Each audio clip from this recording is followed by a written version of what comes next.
अस्सलाम वालेकुम second year class students. आज हम लोग चैप्टर नंबर 3 का जो टॉपिक स्टार्ट करेंगे उसका नाम है जी डाटा मॉडलिंग इंग्रेडिएंट्स। स्टूडेंट्स, हम लोगों ने प्रीवियस लेक्चर में डाटा मॉडलिंग को डिस्कस किया था और डाटा मॉडलिंग क्या है और इसके इंग्रेडिएंट्स जो हैं इनका भी ओवरव्यू हमने लिया था। तो स्टूडेंट्स, आज हम उन इंग्रेडिएंट्स को जो कि डाटा मॉडलिंग का पार्ट थे उनको डिटेल से डिस्कस करेंगे। देखिए स्टूडेंट्स, आपको पता है कि हमारे पास डाटा मॉडलिंग जो है ये बेसिकली हमारे पास डाटा की स्केचिंग के लिए यूज़ होती है, जो कि हम डाटाबेस में यूज़ करते हैं। अगर हम ये कहें कि डाटा मॉडलिंग जो है इसमें हम अपनी डाटा ऑब्जेक्ट्स को आइडेंटिफाई करते हैं।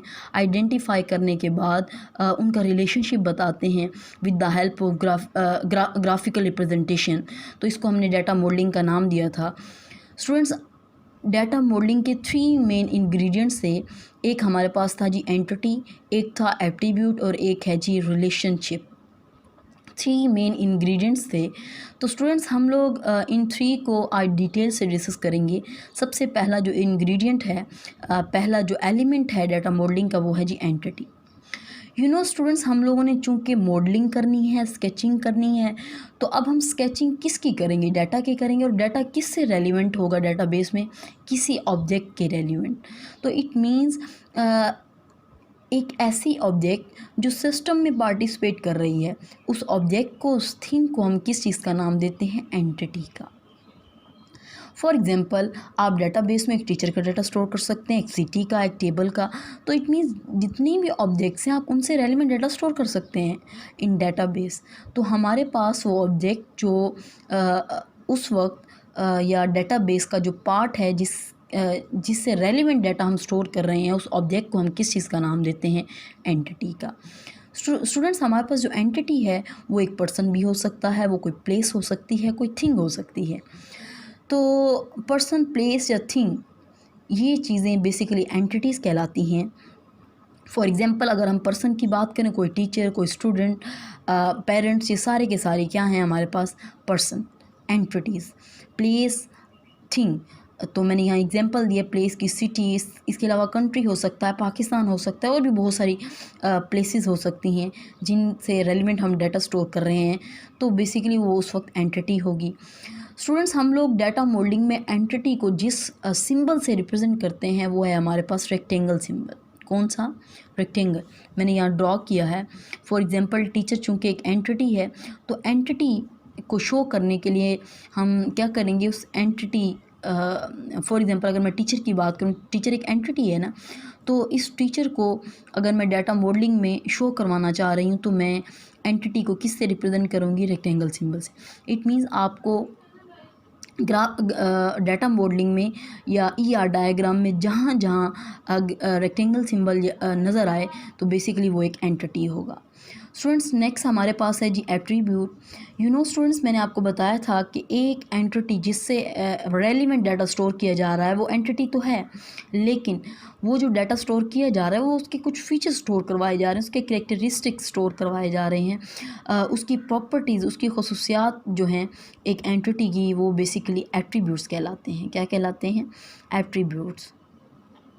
इट मीन्स हमारे पास जो एट्रीब्यूट है वो बेसिकली किसी भी पर्सन की खसूसियत है, उसका फ़ीचर है।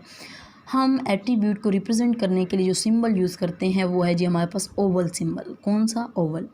देखें, आपको पता है कि एंटिटी को हम रेक्टेंगल सिंबल से शो करते हैं। अब उसी एंटिटी के ही तो फीचर्स हैं, उसी के ही तो कैरेक्टरिस्टिक्स हैं, तो उस एंटिटी के फीचर्स को हम लोग किस से रिप्रेजेंट करेंगे? ओवल सिंबल से। फॉर एग्जांपल, अगर हम टीचर की बात करें तो टीचर एक एंटिटी है। टीचर के जो फीचर्स हैं उनको हमने ओवल सिंबल में शो किया है इन डाटा मॉडलिंग। टीचर की क्या प्रॉपर्टीज़ हो सकती हैं? टीचर का नेम हो सकता है, टीचर का जेंडर हो सकता है, उसकी डिग्री हो सकती है, लास्ट डिग्री हो सकती है, उसकी सैलरी हो सकती है, तो उसकी डेट ऑफ बर्थ हो सकती है, उसका एड्रेस है, उसका फ़ोन नंबर है। ये सारे के सारे उसके क्या हैं? फीचर्स हैं जो बेसिकली एट्रीब्यूट्स कहलाते हैं। और डाटा मॉडलिंग में हम लोग एट्रीब्यूट्स को ओवल सिंबल से रिप्रेजेंट करते हैं। नेक्स्ट है जी हमारे पास रिलेशनशिप। स्टूडेंट्स, मैंने आपको बताया था कि एंटिटीज़ के दरमियान जो रिलेशनशिप होगा उसको हम जो एंटिटीज़ के दरमियान जो कनेक्शन होता है बेसिकली वो रिलेशनशिप कहलाता है। और सिंपल रिलेशनशिप को हम सिंपल लाइन से रिप्रेजेंट करते हैं। देखें, अब मुझे आप ये बताएं ये क्या है? एंटिटी है। कैसे पता चला? बिकॉज हमने स्टूडेंट को किस सिंबल में लिखा है? रेक्टेंगल सिंबल में। तो आप आंखें बंद करके कह सकते हैं कि ये एक एंटिटी है। स्टूडेंट वैसे भी एक एंटिटी है, एक ऑब्जेक्ट है, ठीक है। तो टीचर भी एक एंटिटी है। अब टीचर और स्टूडेंट का रिलेशनशिप तो होता है। तो हम लोग एंटिटीज़ के दरमियान जो कनेक्शन होता है उसको हम रिलेशनशिप का नाम देते हैं। अब वो रिलेशनशिप डिफरेंट टाइप्स का हो सकता है। वो रिलेशनशिप 1 to 1 हो सकता है, 1 to many हो सकता है, many to many हो सकता है। तो इट्स डिपेंड्स ऑन कंडीशन।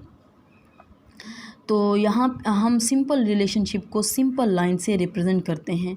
तो स्टूडेंट्स, आज हम लोगों ने डाटा मॉडलिंग के जो इंग्रेडिएंट्स हैं उनको डिटेल से डिस्कस किया कि हम डाटा मॉडलिंग में इन एंटिटी, एट्रीब्यूट और रिलेशनशिप के लिए कौन कौन से सिंबल यूज़ करते हैं।